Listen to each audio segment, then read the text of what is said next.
Yang pertama, pengertian lupa. Fenomena lupa dapat terjadi terhadap informasi yang disimpan dalam ingatan seseorang. Fenomena lupa merupakan kegagalan seseorang dalam menggali atau mengingat kembali informasi yang telah disimpan dalam ingatan. Selanjutnya, teori-teori lupa.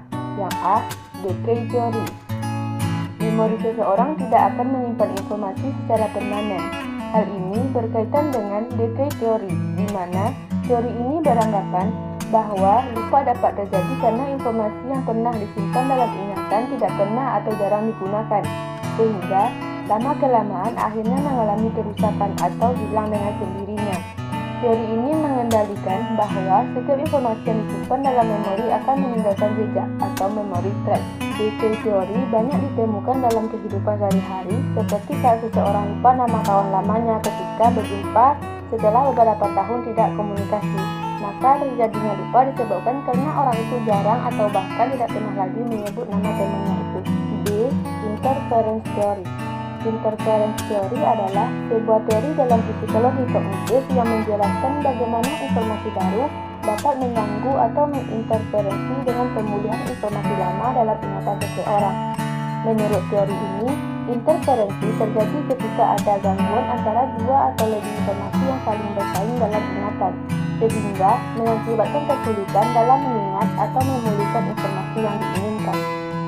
Ada dua jenis dalam interference theory, yaitu yang pertama, interferensi proaktif, di mana informasi yang telah dipelajari sebelumnya dapat menghambat kemampuan seseorang untuk mengingat informasi baru yang diberikan. Yang kedua, interferensi retroaktif, di mana informasi baru yang baru saja dipelajari dapat menghambat kemampuan seseorang untuk mengingat informasi lama. C. Key dependent forgetting theory. Teori ini menjelaskan bahwa kemampuan seseorang untuk mengingat informasi tergantung pada keberadaan petunjuk atau isyarat yang tersedia pada pemulihan informasi tersebut. Menurut teori ini, ketika seseorang belajar atau menyimpan informasi, mereka juga membentuk asosiasi antara informasi tersebut dengan petunjuk atau isyarat tertentu. Sehingga, ketika seseorang mencoba untuk mengingat informasi tersebut di kemudian hari, keberadaan petunjuk atau isyarat sangat penting dalam pemulihan informasi yang telah disimpan.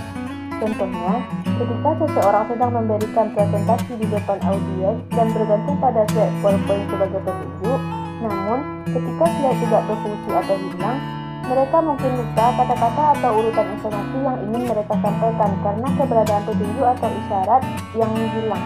Untuk meningkatkan kinerja memori dalam konteks psikologi kognitif, ada beberapa pendekatan yang dapat dilakukan sebagai berikut. 1. Prinsip kekhasan penyandian. Prinsip ini menyatakan bahwa memori dapat ditingkatkan dengan menciptakan kondisi-kondisi yang mirip dengan kondisi saat informasi itu disandikan. Misalnya, jika Anda belajar di lingkungan yang tenang dan nyaman, namun mencoba mengingat informasi dalam lingkungan yang serupa, dapat meningkatkan kinerja memori. 2. Menggunakan teknik mnemonik. Teknik ini dirancang khusus untuk meningkatkan penyandian dan memudahkan pengambilan informasi dalam memori. Misalnya, penggunaan membuat gambar, atau mengasosiasikan informasi dengan hal-hal yang sudah dikenal sebelumnya. 3. Latihan berulang. Melakukan latihan berulang pada informasi yang ingin diingat dapat membantu memperkuat ingatan dengan memori jangka panjang. Misalnya, membaca materi secara berulang-ulang atau mengulang informasi dalam pikiran secara teratur. 4. Pengaturan organisasi. Mengatur informasi menjadi struktur yang teratur dapat memudahkan pengambilan dan mengingat informasi. Misalnya, membuat catatan, diagram, atau peta konsep. 5. Pemberian makna. Mencoba memahami dan menghubungkan informasi baru dengan pengetahuan yang sudah ada dalam memori dapat membantu meningkatkan kinerja memori. Misalnya, mengaitkan informasi baru dengan pengalaman pribadi atau membuat hubungan logis antara konsep-konsep yang berbeda. 6. Pemulihan spasial. Menggunakan pemulihan spasial atau mengingat lokasi fisik di mana informasi disimpan, sehingga dapat membantu kinerja memori.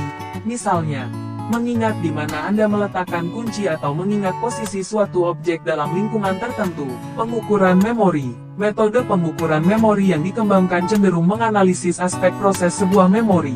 Ada 5 metode pengukuran yang berhubungan dengan proses sebuah memori, yaitu 1. Recall. Dalam proses pengukuran, Individu diharapkan melakukan kembali informasi yang sudah dipelajari dengan menghasilkan respon-respon yang tepat.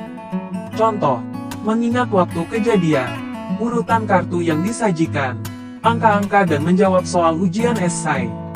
2. Recognition Test. Prosedur ini menghendaki seseorang yang diukur memorinya untuk memilih item-item yang telah dialami atau dipelajari sebelumnya dan menolak item-item yang disebut distraktor atau item penyaring. 3. Saving. Prosedur ini menghendaki seseorang yang diukur mempelajari beberapa tugas di dalam batasan tertentu dan mempelajari kembali item-item secara berurutan. Di samping itu, prosedur ini membantu membandingkan pelajaran yang asli dan pembelajaran ulang untuk melihat beberapa item yang masuk berhasil disimpan. 4. Reaction Time. Prosedur ini mengukur waktu yang diperlukan dalam memunculkan sebuah reaksi. Pengukuran ini sangat penting karena dengan pengukuran ini dapat menyimpulkan suatu item sulit. Contoh, untuk menjawab pertanyaan, pada pukul berapa Anda bangun tadi pagi? Berbeda dengan menjawab pertanyaan, pukul berapa Anda bangun pagi seminggu yang lalu? 5. Tes pengetahuan. Prosedural tes ini meliputi tes-tes keterampilan dan pemecahan masalah. Tes ini mengukur perubahan performansi yang diakibatkan oleh latihan-latihan.